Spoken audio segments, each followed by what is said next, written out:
pihak penegak hukum proses sesuai dengan perundang-undangan yang berlaku di Republik ini gitu. Artinya hukum itu harus ditegakkan gitu.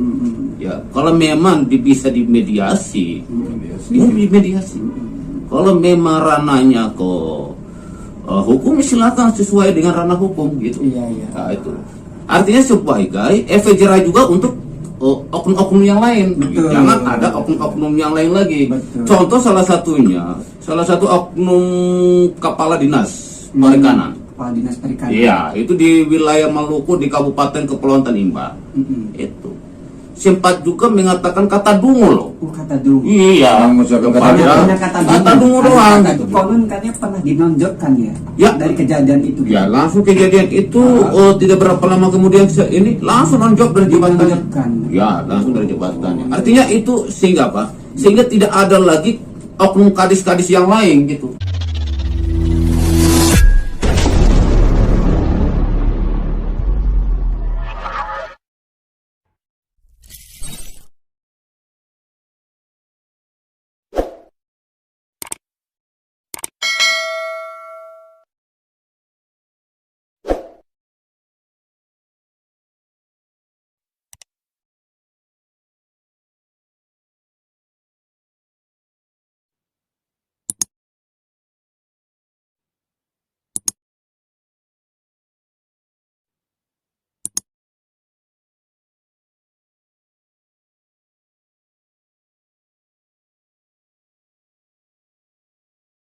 Oke, terus ada lagi nih hal yang menarik ya, yang sedang berkembang saat ini, gitu, yang mana lagi viral ini, Bang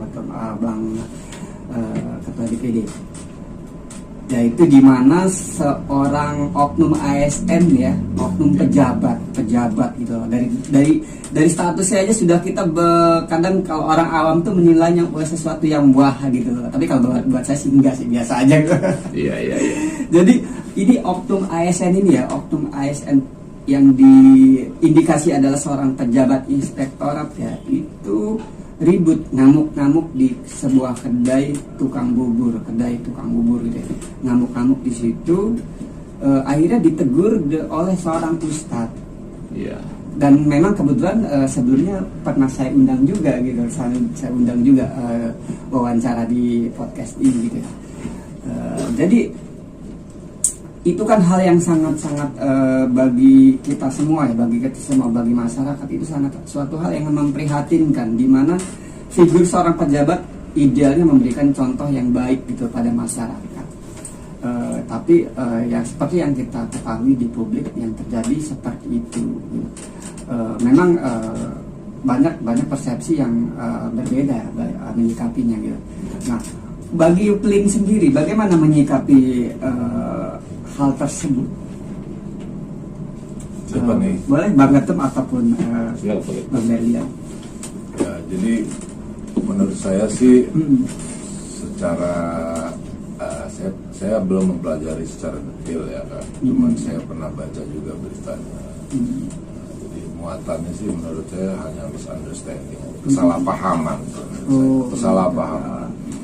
Karena berawal ceritanya mesin bubur agak lama karena pesenannya banyak gitu, orang ada antriannya banyak, dia nggak sabar. Mungkin secara psikolog juga keadaan si ASN tersebut mungkin lagi problem atau lagi apa gitu, sehingga akibatnya mungkin dia nggak sabar dan mengucapkan dalam kata-kata yang bagaimana gitu kan. Memang hal-hal tersebut kita harus lebih mendalam lagi ke diri kita lah, masalah emosional ini kan. Ya, kita tahu sih bahwasannya untuk menjadi seorang pejabat tuh mestinya harus lulus uji coba lah ya kan. Untuk memimpin tuh nggak mudah. Psikotes juga mesti ya. Iya, bikin proper testnya lah gitu kan, secara kejiwaan juga, karena memang bagaimana dia menjadi seorang pemimpin, dia harus bisa mengendalikan dan memanage emosinya yang terutama, selanjutnya juga kepada kebawahannya juga dia bisa manage ya kan gitu. Nah, jadi hal kecil tersebut kepada tukang bubur, kalau dasarnya hanya karena kelamaan dilayanin gitu, ya mestinya sih nggak sampai terjadi seperti itu Buat yang ditegur aja baik, ya kan? Gimana, kenapa kelamaan, kalau lama kenapa, kok saya didahulukan atau di nomor 2 kan gitu kan, ya kira-kira yang satu. Atau kalau memang udah nggak tahan lapar ya sudahlah, tinggalin aja sih gitu kan. Toh nggak jadi masalah besar juga kalau perkara gitu. Ada tukang bubur yang lain, tukang nasi, ya kan. Kita buat mudah aja hidup ini kan. Yang penting perut kan keisi, jadi bawaan udah nggak marah lagi gitu kan kalau udah keisi. Nah, kalau seandainya dalam hal itu egonya yang jalan, arogansinya keluar, jabatan ASN yang merasa bahwa adalah aku, ya itu yang keluar gitu kan. Tapi kalau dia nyadarin tukang bubur itu sama seperti saya manusia biasa juga, yang nggak lama lagi juga kita sama-sama di dalam kubur kan. Kita nggak sadar kalau sebenarnya kehidupan ini kan udah kekalahan. Benang apa tuh istilahnya, benang tuh lagi dirajut untuk jadi kain putih, ya kan, entah tahun keberapa ukurannya. Gitu kan kira. Kalau kita orang tuh punya pemikiran seperti itu, mungkin beda perilakunya gitu. Tapi kalau orang berpikir, oh gua ini pejabat, inspektorat, jabatan gue udah seperti ini, akunya yang keluar, ya nggak selesai apapun bentuknya, arogansi yang keluar. Harapan saya ya nanti kita sama-sama nyadarin lah di mana kekeliruannya masing-masing pihak, nggak mesti menyalahkan, ya kan. Kalau bisa nggak ke proses hukum, ngapain ke proses hukum? Orang perkara cuma kecil kok kayak gitu. Nah ini maaf Bang Berlian ya, saya potong. Ini kan memang sudah meningkat ke proses hukum, bahkan sudah ada pelaporan dari pihak Ustadz Royannya sendiri ya. Artinya ini sudah meningkat ke ranah hukum, yang mana sedang dalam proses. Nah, untuk Lin sendiri, sekiranya ada tidak berpikir ataupun melakukan upaya-upaya untuk sebagai minimal penengah ataupun untuk menyikapi lebih kepada praktek gitu loh, dia pada praktek untuk hal tersebut gitu loh. Bagaimana kira-kira untuk ini sendiri? Baiklah, jadi ya satu pertama adanya permintaan, ya kan. Meskipun tanpa permintaan pun saya cukup prihatin dalam situasi seperti itu. Kalau hal ini nggak bisa ditangani. Pada saat proses ini ke arah hukum, ada sebuah lembaga kepolisian yang sebenarnya juga bisa. Mereka itu ada bagian mediasi sebelum perilaku hukum ini terus berjalan, gitu kan? Gitu. Nah, harapan saya pihak kepolisian juga bijak dalam sikapi ini, ambil langkah baiknya seperti apa. Kalau hal-hal kecil aja harus larinya ke proses hukum, yang ngejelimet menurut saya, ya kan? Perlu makan waktu, perlu makan ini. Simpel aja. Kalau pertamanya kita bisa tempuh dengan cara islah, diislahkan aja. Iya kan? Bapak begini, ya semua ada kekeliruan, tukang buburnya begini, ya udah ada kekeliruan, minta maafin saya Pak, ya kan, saya lambat melayanin Bapak. Nah, si Pak pejabat juga tadi, mohon maaf ya Pak, saya nggak tahan lapar, ya kan, minta maaf kalau saya berucap kasar, itu bawaan norok atau bawaan saya kalau lagi lapar, gitu kan. Nah, Ustadz Royan juga sebagai penengah yang misunderstanding juga, ya kan, karena memang dia menegur, ya mohon maaf Pak, saya cuma pada satu hanya sebagai penengah Bapak, pengen menengahin supaya Bapak nggak terjadi begini, hal yang nggak diinginkan, ya udah. Saling memaafkan tuh mudah, ya kan? Indonesia ini katanya udah merdeka sejak tahun 1945. Masa sesama satu daerah, satu suku bangsa mau ribut, mau perang, hanya perkara makan bubur? Aduh, ya kan? Perkara ece-ece lagi. Iya, malu sama jabatan saya loh gitu, maksud saya gitu, malu sama jabatannya gitu. Jadi, itu aja, tolong positif aja lah menurut saya. Jadi idealnya mengambil langkah-langkah kekeluargaan. Iya, menurut saya sih ambil aja langkah kekeluargaan dulu. Tapi kalau perempuan memang egonya yang mau berjalan, ya sudah, ya kan, tinggal pihak aparat tunjukin lah mana yang salah, mana yang benar. Jangan bengkok kanan, jangan bengkok kiri, jangan tebang pilih juga, tunjukin. Karena ini masalahnya kita menjadi sebuah sorotan. Sorotan masyarakat. Udah viral, disorot sama masyarakat. Ada ketimpangan lapisan sosialnya kan. Yang satu pejabat, yang satu ustadz, yang satu tukang bubur, ya kan? Nah, ini tolong harus bisa diperhatikan untuk menangani masalah ini. Atau pejabat-pejabat lain, kepala inspektoratnya, atau mungkin sampai ke gubernur sekalian pun, oh ini karena ini masih jajaran saya di provinsi ya kan, dipanggil orang itu, mediasi, lakukan mediasi, apa yang harus proses hukum, sudah gampang-gampang aja kan, udah. Tukang bubur mah namanya tukang bubur ya kan, kita malum aja ngelain orang sekian banyak ya kan, Karena lupa juga ya siapa atau pembelinya. gimana, karena nggak pakai nomor antrian lah tuh kan. Ya pakai kupon. Iya, nggak pakai kupon. Coba kalau pakai nomor antrian, nggak bakal ribut ya kan gitu. betul. Karena saya dengar cerita sampai gebrak meja, ada yang mau sampai mau nimpuk batu, Iya, apalagi betul, ada betul. apa aurat-aurat, nunjuk-nunjukin aurat segala macam. Nah ini udah nggak pakai logika lagi, akal sehatnya kemana, moralitasnya kemana, udah nggak kepake lagi Pak. Apa hidup ini udah, ini kita sekolahnya di mana dulunya gitu kan. Nah, ini kalau Atau mungkin sekolah diantah berantah. saya nggak ngerti. Ya, mungkin saya tambahkan ya terkait tadi itu Iya. apa namanya seorang oknum Pak Anas ya yang tadi sudah disinggung sangat jelas oleh Ketua DPD Lin Lampung ya Pak Brian Wijaya. Artinya saya sangat setuju ya, sangat setuju. Dan secara pribadi juga sangat disayangkan juga. Sangat disayangkan oknum Pak Anas melakukan hal tersebut. Negara kita ini kan negara hukum. Ya, seperti itu. Mereka ini ketika dites itu kan ada banyak tes gitu. Kan proper testnya. Itu. Seperti itu. Kalau mereka seperti itu, oknum seperti itu, gimana lagi nanti mau terbentuk masyarakat gitu. Boleh saya potong sedikit Bang Ketua? Mungkin gak lewat properti kali itu. Ya, saya juga sangat ingin Sistem klik ya.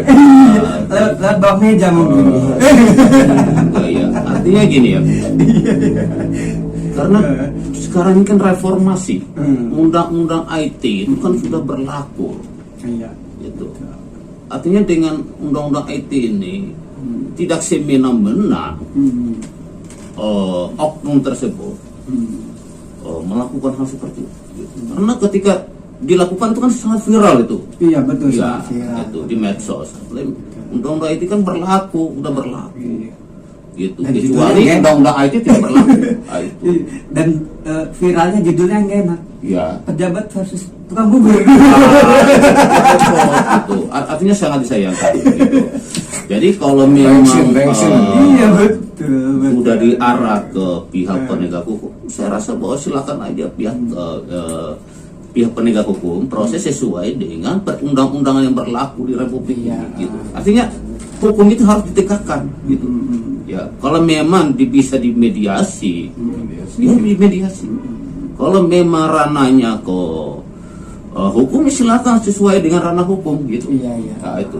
Artinya sebagai efek jerah juga untuk oknum-oknum yang lain. Betul. Jangan ada oknum-oknum yang lain lagi. Betul. Contoh salah satunya dulu sempat di tahun 2000, nggak lama juga ya, di tahun ini nggak salah itu. Salah satu oknum kepala dinas perikanan. Kepala dinas perikanan. Iya, itu di wilayah Maluku di Kabupaten Kepulauan Tanimbar. Itu sempat juga mengatakan kata dungu loh. Kata dulu. Iya, Mengucapkan kata kepada dungu. kata dungu doang Kata gitu dungu, ya. kepada salah satu pejabat publik wakil ketua DPRD Kabupaten Kepulauan Tanimbar. Artinya beliau itu sebagai aparat pemerintah itu kan tidak boleh menyampaikan hal seperti itu. Gitu. Apalagi era kita ini kan era dunia digital. Betul. Ya, artinya hal-hal yang keluar dari mulut kita dengan kotor, dengan sendirinya dia akan berviral gitu. Kalau contoh seorang pemimpin seperti itu, bagaimana membawa warganya, mengajak masyarakatnya kan gitu. Itu sangat disayangkan kalau oknum-oknum pimpinannya seperti itu. Terus Gitu. bernasib apa itu yang Nasibnya ya proses hukum. Artinya saya langsung di ini, saya langsung konferensi pers gitu. Sangat disayangkan gitu. Seorang oknum pimpinan kalau dengan cara seperti ini memang tidak layak jadi seorang pimpinan gitu. Karena seorang pimpinan itu bagaimana jiwanya dia itu, bagaimana melihat rakyatnya, Bisa mengayomi. mengayomi rakyatnya. gitu, dengan tutur kata bahasanya gitu.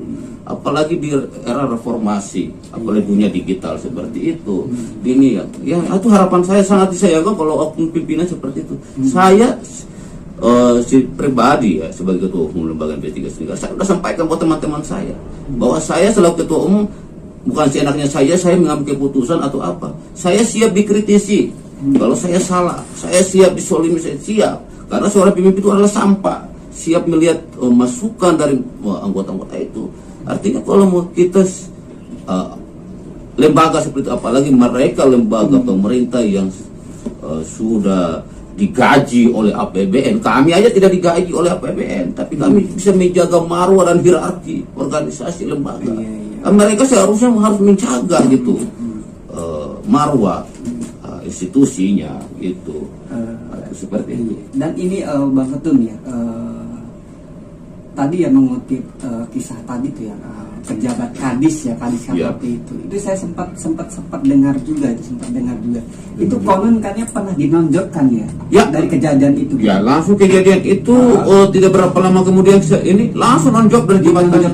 Ya langsung dari jabatannya. Artinya itu sehingga apa? Sehingga tidak ada lagi oknum kadis-kadis yang lain gitu. Yang seperti itu. Ya terulang itu. Gitu. Artinya hal yang sekecil ini harus segera dilanjutkan. Dan saya ucapkan banyak terima kasih juga kepada pimpinannya, ke bupatinya, yang mana fast responnya sangat cepat. Iya. Gitu. Jadi harapan saya juga untuk bupati-bupati di Indonesia, Nusantara ini, gubernur, wali kota, ketika masukkan laporan dari organisasi manapun harus fast respon. Iya. Bukan sengaja langsung di ini, tapi diteliti dulu apakah benar permasalahannya. Iya, betul. Ya harapannya gini Pak Mas Pandu. Ini yang jadi viral ini kan adanya perbedaan sosial, di mana salah satu adalah pejabat, yang satunya tukang bubur ya kan. Iya. Dan masanya ini masa banyak derita, pandemi Covid ini, ya kan. Masa iya sih di zaman yang begitu sulit, lagi miris, penuh wabah, ekonomi terpuruk, gara-gara urusan makan bubur. Coba tolong sikapin dengan bijak lah. Ya sudah sih, banyak kalau nggak mau cepat saja itu udah McDonald tuh kan, KFC.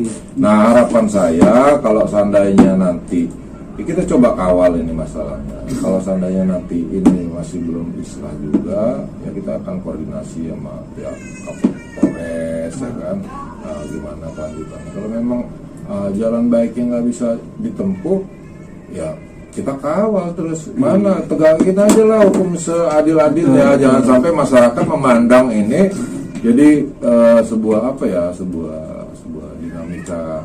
dinamika masalah sosial sih menurut saya sih gitu kan. Nah, jadi harapan saya juga aparatur juga tolong tegakkan hukum seadil-adilnya, ya, laksanakan aja. Begitu juga kepada aparatur yang karena di ASN ya, di pemerintahan ya kan, apa itu sebagai kepala kepala kantornya lah gitu kan, inspektorat ya kalau masalah. Kepala inspektoratnya cepat mencikapi ini ya kan. Terus yang kedua juga, kalau belum tembus juga mungkin dari gubernur kali panggil itu orang kenapa duduk masalahnya ini viral, faktanya seperti ini, begini ya kan, tolong dikonfirmasi ya kan. Saya rasa nggak susah sih Pak. Yang penting kedua belah pihak itu mau nerimo loh, gitu, mau menyadarin oh ya ini adalah kekeliruan saya di sini, jangan egonya yang jalan, karena nggak akan ada habis-habisnya. Jadi memang idealnya sih seperti itu ya, artinya bisa diterselesaikan dengan kekeluargaan dan baik-baik. Tapi itu yang saya dengar ya, opini. Itu opini yang sempat saya dengar di kabar berita gitu ya, bahwasanya itu justru memanas. Jadi belum ada indikasi mengarah ke kekeluargaan gitu.